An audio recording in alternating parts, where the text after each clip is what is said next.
मान लीजिए आपने एक यूट्यूब चैनल बनाया, 1000 जो सब्सक्राइबर है वो भी कंप्लीट किए और 4000 घंटे का वॉच टाइम भी कंप्लीट किया। मतलब आपने मोनेटाइजेशन का जो एलिजिबिलिटी क्राइटेरिया है वो कंप्लीट कर लिया और आपने अप्लाई किया जी मोनेटाइज के लिए और आपका जो मोनेटाइजेशन है वो हो गया रिजेक्ट, क्योंकि आपने रीयूज कंटेंट अपने चैनल पर अपलोड किया था।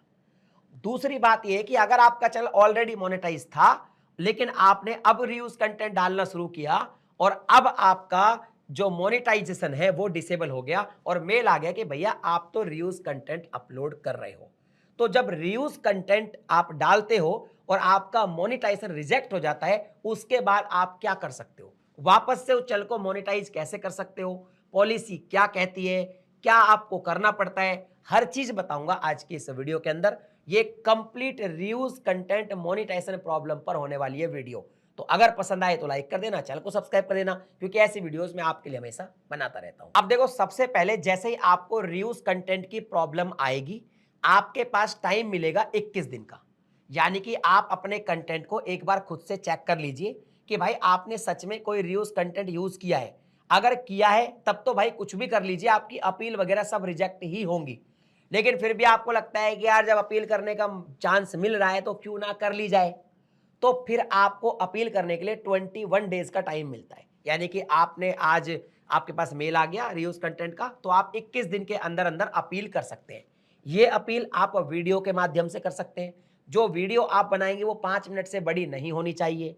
एक मैं टिप दे देता हूं आपको, जब भी आप अपील वीडियो बनाएं उसमें कोई भी रोना धोना या ड्रामा ना करें। कोई भी इमोशनल ड्रामा करेंगे तो डेफिनेटली वो अपील रिजेक्ट ही होगी।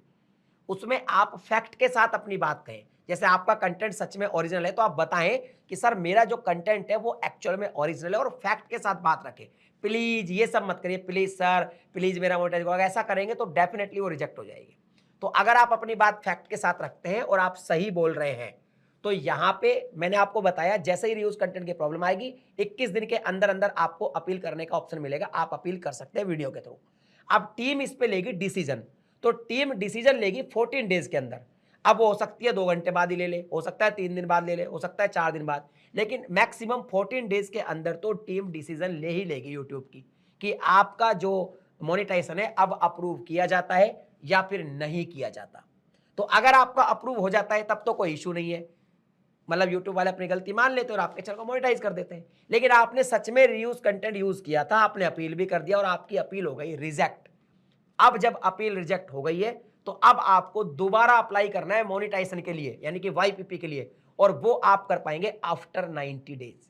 यानी कि 90 डेज तक अब आपका चैनल डीमोनेटाइज ही पड़ा रहेगा। अब इसमें मैं आपको एक चीज और समझा देता हूं कि अगर आपका न्यू चैनल है, बिल्कुल न्यू, आपने पहली बार ही अप्लाई किया है मोनेटाइजेशन के लिए और आपका पहली बार ही रिजेक्ट हो गया और आपने कोई अपील वगैरह भी नहीं किया, तो कई बार अभी पहली बार में 30 दिन का ही टाइम होता है, यानी कि 30 दिन के बाद आपको दोबारा से वाईपीपी के लिए रीअप्लाई करने का चांस मिलता है। लेकिन अगर आपका एक बार रिजेक्ट हो चुका है तो फिर नेक्स्ट टाइम आपको 90 डेज ही वेट करना पड़ेगा। बाकी एग्जैक्ट टाइमलाइन आप अपने जब आपका रिजेक्ट होगा तो स्टूडियो में जाके देख भी सकते हैं। अब यहां पे बात आती है कि मान लीजिए 90 डेज के बाद आपको रीअप्लाई करना है मोनेटाइज के लिए, तो अब क्या क्या चीजें ध्यान में रखनी पड़ेगी। देखिए, अगर आपके चैनल पर मान लीजिए 10 ऐसी वीडियो थी जो आपने दूसरों की चुराई थी अपने चैनल पे डाली थी, तो आपको ये तो पता चल गया कि भैया ये 10 वीडियो थी, ये मेरी कॉपी वीडियो है, तो पहले तो आपको सारी वीडियोस डिलीट करनी पड़ेंगी। ठीक है, 90 डेज के बाद जब आप रीअप्लाई करेंगे उस टाइम आपके चैनल पर एक तो सारी वीडियोज ओरिजिनल होनी चाहिए और लास्ट 365 डेज के अंदर आपका जो मोनेटाइजेशन का एलिजिबिलिटी क्राइटेरिया वो भी कंप्लीट होना चाहिए। यानी कि 10 वीडियो थी मान लो, वो रीयूज थी, अब जैसे ही आप उनको डिलीट करेंगे उनके व्यूज वॉच टाइम माइनस हो जाएंगे। तो अब आपको ओरिजिनल कंटेंट अपलोड करना पड़ेगा और जब भी 90 डेज के बाद आप रीअप्लाई करेंगे उस टाइम अगर आप लॉन्ग वीडियो के थ्रू मोनेटाइज करने जा रहे हैं तो लास्ट 365 डेज के अंदर आपके ओरिजिनल कंटेंट पे 4000 घंटे का वॉच टाइम कंप्लीट होना चाहिए, तभी आपको मोनेटाइजेशन का ऑप्शन मिलेगा। और अगर शॉर्ट्स के थ्रू आप करना चाह रहे हैं तो फिर उसका जो क्राइटेरिया है लास्ट 3 मंथ के अंदर 10 मिलियन शॉर्ट व्यूज वो कंप्लीट होने चाहिए आपके ओरिजिनल कंटेंट के थ्रू, तब ही आप मोनेटाइज के लिए अप्लाई कर पाएंगे। और उसके बाद फिर से आपके चैनल का रिव्यू होगा और अगर आपका चैनल सही पाया जाता है तो मोनेटाइज कर दिया जाता है। और अगर फिर से आपके चैनल पर दिक्कत आती है, आप मान लो कंटेंट सही नहीं करते हैं, फिर भी आपको रिव्यूज दोबारा आता है, क्योंकि अगर आप गलती फिर से करते हैं तो फिर आपको 90 डेज वेट करना पड़ेगा और अपने चैनल में ये सब करना पड़ेगा।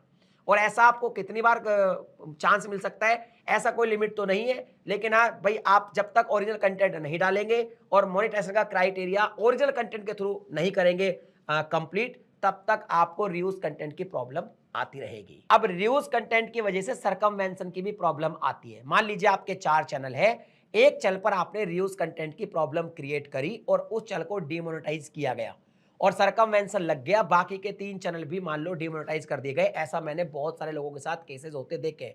तो अब आपको, और बाकी के 3 चैनल पे आपका ओरिजिनल कंटेंट था, लेकिन अब यहाँ पे सॉल्यूशन ऐसे नहीं होगा। आपका जो पहला मेन चैनल है जिसपे सबसे पहले रिव्यूज कंटेंट आया था, उसमें ही आपको प्रॉब्लम सॉल्व करनी पड़ेगी। उस चैनल को वापस से मोनेटाइज कराना पड़ेगा, फिर जाके सरकमवेंशन हटेगा। अगर अपने आप नहीं हटता है तो आपको यूट्यूब की टीम से बात करनी पड़ेगी, तब जाके बाकी के चैनल मोनेटाइज होंगे। तो आई थिंक रिव्यूज से रिलेटेड मैंने जितनी भी बातें थी आपको बता दी। फिर भी अगर आपका कोई डाउट या सवाल है तो कमेंट कर देना। मिलता हूं अगली वीडियो में नए टॉपिक के साथ, तब तक के लिए जय हिंद।